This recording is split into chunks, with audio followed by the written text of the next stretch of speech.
Hey you, it's me Nomi, and you're watching Pictures and Postcards.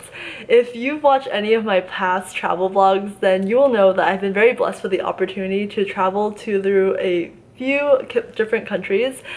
And one of the questions I get asked a lot, well, more so in the past when I was consistently uploading my Australia, New Zealand, and Asia vlogs rather than now, is Nomi, how do you travel so much? Well, first off, let me say that my travel craze kind of started when I took a gap year post-graduating university, and that was the year between summer of 2015 and summer of 2016. So you may be thinking, hey Nomi, I don't really have that luxury of taking an entire year out of my life because of all these other obligations I have.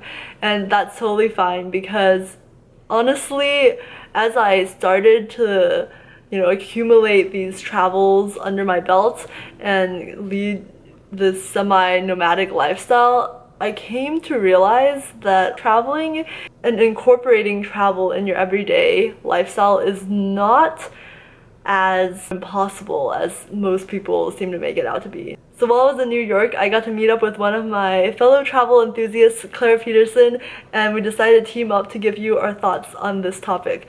How do you travel more?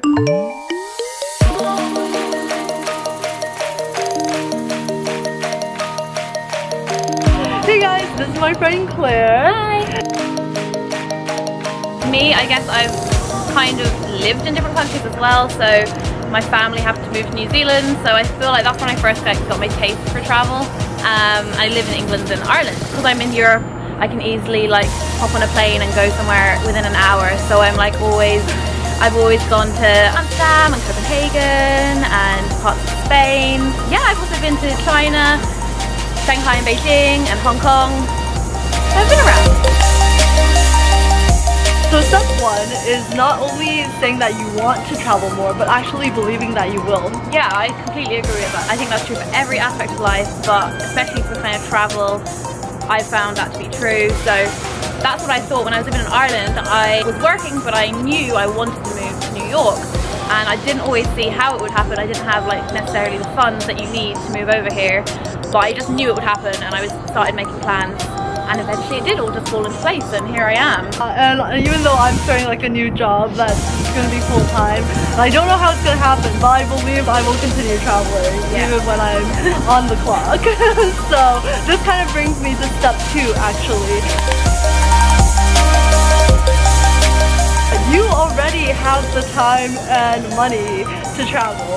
So on the topic of time, right, there's plenty of ways that you can incorporate travel into your lifestyle. So if you're a student, you could find opportunities to study abroad. Even though I didn't personally study abroad, I took a summer opportunity to volunteer, and it sent me to Taiwan for 6 weeks, and I taught English to rural elementary school children, and that was really, really awesome. Other things too is if you're working for a company, maybe your companies can send their employees to conferences, and then you can take the opportunity to travel elsewhere and then maybe extend your conference stay into a weekend thing where then you can go explore the city. Well, I just really agree with that point about when you're working. So even if your company doesn't suggest for you to go to a conference, you can do the research yourself, and if you go to your employer and give them a really good reason of why you should be at this conference, it's a really good chance they'll send you there. Yeah. So I think that's a really good one, and I worked with this tech startup company, Web Summit, and I think when it comes to travel, you should really prioritize as well. If travel is so important to you, maybe you should get a job that actually allows you to travel, and that is part of the job to travel. So part of my job was going to the different conferences around the world. So that's why I went to Hong Kong, and that's why I went to Madrid in Spain. So I think that's kind of a way to incorporate it as well into your life. And yeah, even if you believe that your studies or your work does not really permit you to travel, you can always do weekends or day trips. Even if something as simple as just a road trip to another city that's a couple hours away, that's still, to me, I consider that traveling. That's still vacation. And it depends where you are. If you're in Europe, you can honestly just get an hour flight somewhere, be in a different country, and do that for a weekend. So that's what I've done a few times. And then part two of this is that you probably already have the money to travel. Anyone can travel, but you just might have a different budget from someone else. So maybe you can't travel to Europe, but you can travel to a different state. And if you're willing to not travel as luxuriously as you may have in the past, then you can probably travel more often. So like you can consider staying at hostels instead of hotels, or if you're traveling with a few friends or another friend, like Airbnbs can be the same price as hostels, but you're splitting the price. Yeah, it's right? nicer placement. Yeah. Let's see, what else on saving money? Well, there's a big one is secret flying, which you haven't actually heard about yet. Yeah. But it's a Facebook page and it's also a website. And basically it just updates with all the best deals. It's kind of random, so you have to keep an eye on it. So I have it pinned to the top of my Facebook feed, so it's like the first thing I see whenever I log on Facebook. But airfares, if like a fare is accidentally like $50 to travel to Australia or something, you can get these really good deals. So there's lots of different tricks like that, I think. And then just like being careful, like comparing like hostels and that kind of thing. Basically you're saying do your research. Right, do your research, because there are plenty of free things out there to do, like museums. If they're not always free, then there are certain times when they are free. And then they're also like, I personally, whenever I travel to a new place, I always Google these things like hidden gems in New York City or hidden gems in Tokyo. There's this website that I love called Like a Local, so locals actually give their recommendation for things that they like to do in their own city. I was actually thinking as well, like Instagrammers and stuff is a really good way to get an idea of what to do. I'd even hashtag Dallas blogger or hashtag NYC blogger and see where they're going, because there's always like cute coffee shops and like just cute touristy spots to take pictures, and you're not necessarily spending any money to go see, or all you're buying is coffee, but it's like an amazing experience. And step 3, find people who travel often. Like find cool people who travel often that you can talk with. And I feel that whenever you like converse with these sort of people, it really inspires you. The reason why I started traveling more was because of my friend Melissa, who used to run this channel with me. She was like always super adventurous, and I don't think I was quite adventurous prior to like meeting her. And just like talking to her and everything really made me want to like go out and see more. Yeah, of course it just inspires you, gets you pumped to try different places, and of course you can always share ideas with your friends. Like if they go somewhere amazing, maybe you'll end up going there as well. Yeah. So I definitely agree with that point as well. But if you feel like maybe you don't have that many friends that are into travel, you can like find YouTube channels where people are traveling a lot, and like have a Pinterest board for travel, and like make friends on YouTube and on Instagram and all that kind of thing. That's another, it doesn't have to be like even real world friends, it could be friends that you can meet online.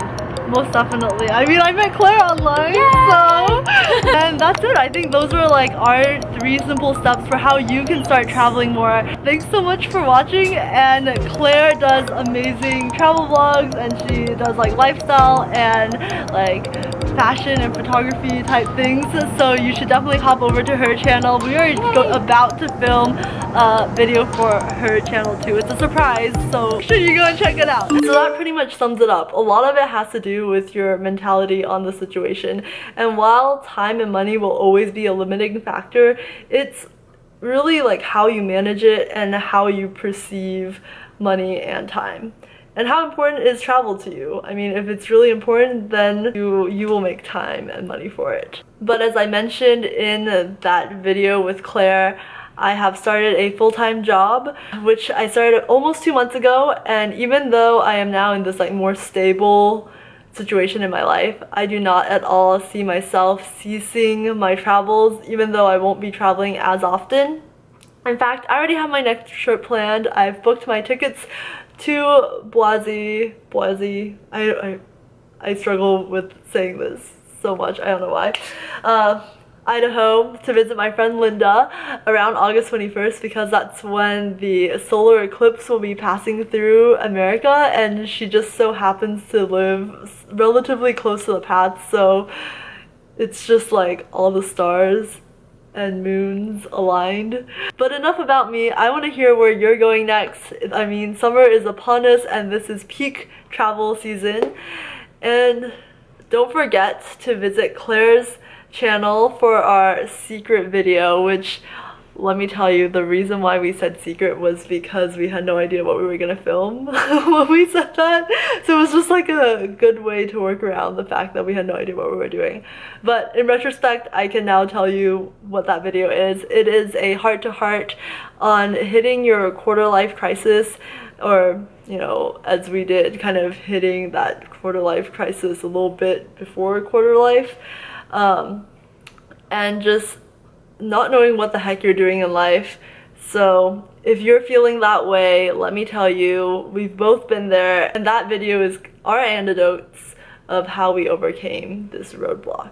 Which honestly, you know, a part of me is still like, I don't know what I'm doing. I feel like everyone will just always feel a little uncertain about what they're doing. But anyways, please hit the like if you found any motivation or inspiration from this video. And if you subscribe, I will see you in the next one. Bye!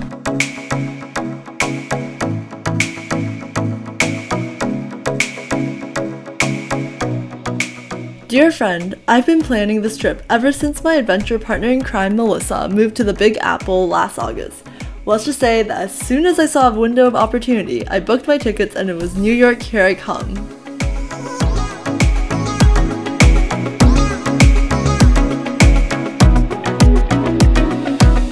Since Melissa was busy doing work and being an adult that Friday, I had my first day to myself.